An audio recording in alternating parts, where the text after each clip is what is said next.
یہ ہمیشہ وعدہ خلافی کرتے ہیں، وعدہ توڑتے ہیں۔ اب اندازہ کرو، یہودی جو اللہ سے کیا ہوا وعدہ توڑ سکتے ہیں تو تمہارے سے کیا ہوا وعدہ کیسے نہیں توڑیں گے؟ یہ تو پل بھر میں توڑیں گے۔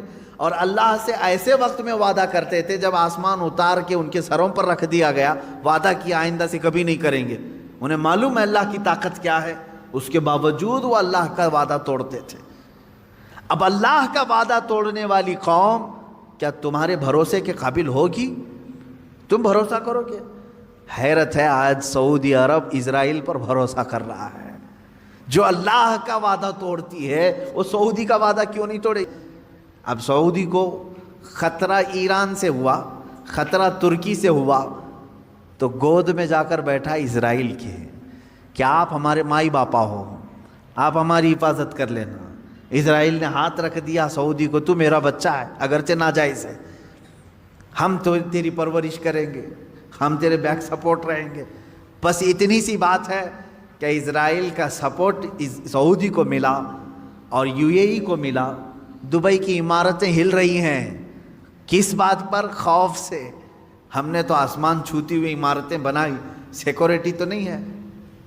جب آس پاس کے دشمن ملک یعنی ملک دشمن ہو جائیں گے تو خطرہ ان کی بلڈنگوں پر بھی ہے، ہمیشہ لہرا رہی ہیں خوف سے۔ تو ظاہر سی بات ہے ایک کسی ایسے کا ہاتھ ان کو چاہیے، لیکن انہوں نے کس کا ہاتھ پکڑا؟ اسرائیل کا ہاتھ پکڑا۔ یہ ہے اصل وجہ۔ ان کو اپنا خود کا علاقہ محفوظ کرنے کے لیے اسرائیل کا سہارا لینا پڑا۔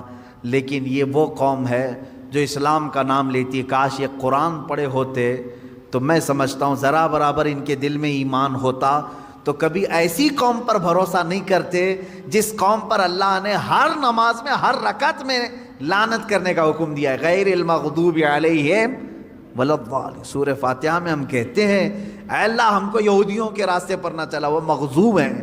مغضوب کا مطلب اللہ کا غضب ہے ان کے اوپر۔ جس قوم پر اللہ کا غضب ہے ان سے ہاتھ ملانا کہاں کا اسلام ہے؟ ہاں تمہارے سیاسی معاملات کے لیے ہاتھ ملاؤ، چوم لو، تم کو جو بوسے دینا وہ بوسے دے لو، تمہارے معاملات الگ ہیں۔ لیکن میرے عزیزو اس طرح راستے ہموار کر لینا کہ تو میرا بھائی میں تیرا بھائی، آگ اور پانی ایک ہو نہیں سکتے۔ دیکھنا ایک وقت آئے گا، ہو سکتا ہے میری زبان بند کر دیں، لیکن میرے عزیزو جو کہہ رہا ہوں قرآن کی بات کہہ رہا ہوں۔ جو قوم عہد شکنی کرتی ہے، وعدہ خلافی کرنے میں مشہور ہے، اللہ نے قرآن میں فرمایا وہ اس سعودی کا وعدہ کب تک پورا کرے گی؟ دیکھو آپ انتظار کرو۔ ان کے اوپر جو ہاتھ رکھا ہے یہ کب تک رہے گا؟ جب تک اس کا خود کا مفاد رہے گا اس وقت تک اس کا ہاتھ رہے گا، اور جہاں ان کا مفاد ختم ہوا ان سعودیوں کو بندروں کی طرح نچائیں گے اور جیلوں میں ڈالیں گے۔ اس خطے پر وہ خود قابض ہوں گے، کیونکہ ان کا خود کا خواب ہے کہ ہم کو گریٹر اسرائیل بنانا ہے جو مدینے تک جائے گا۔ اسرائیل اتنا بڑا بنے گا کہ شام بھی اس میں آئے گا، جارڈن بھی اس میں آئے گا، اور پھر عراق کا کچھ حصہ آئے گا، مصر کا کچھ حصہ آئے گا، اور مدینے تک آئے گا۔ سعودی عرب اتنا بڑا ایک اسرائیل بنانے کا خواب ہے۔ آپ میپ دیکھ لیں گریٹر اسرائیل کا، اس میپ کے پر وہ کام کر رہے ہیں، محنت کر رہے ہیں، اور سعودی عرب یہ سوچ رہا ہے کہ ہماری یہ سیکورٹی کے لیے ہمارے تک آ رہے ہیں، چند دنوں کے بعد تمہاری کرسیاں ہل جائیں گی، اور اللہ رب العزت ہلائے گا۔ کیوں نہیں؟ اس لیے کہ پوری امت مسلمہ کے ساتھ تم نے دھوکہ کیا ہے۔ خادم الحرمین شریفین کہہ کر کے، یہ جن کے بارے میں اقبال نے بہت پہلے کہا تھا، یہی وہ شیخ حرم ہے جو چرا کے بیچ کھاتا ہے، گلی میں بو زردلق اویس و چادر زہرا۔ یہ اقبال کا قول ہے۔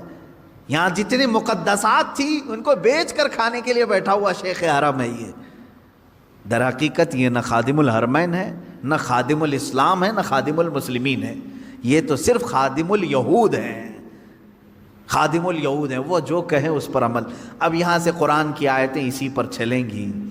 اللہ نے اگر زندگی باقی رہی تو اس پر میں گفتگو کروں گا کہ یہ لعنت شدہ قوم کیوں ہے، کن حرکتوں کی وجہ سے اللہ نے ان کو قیامت تک ملعون کہا ہے۔ یہ لعنت ہوتی رہے گی ان پر۔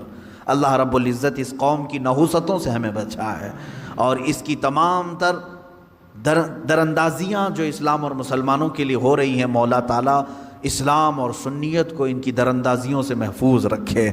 خلاق العالمین یہود و نصارہ کی تمام برے منصوبوں کو تو خاک میں ملا دے، اسلام و سنیت کا بول بالا فرما دے۔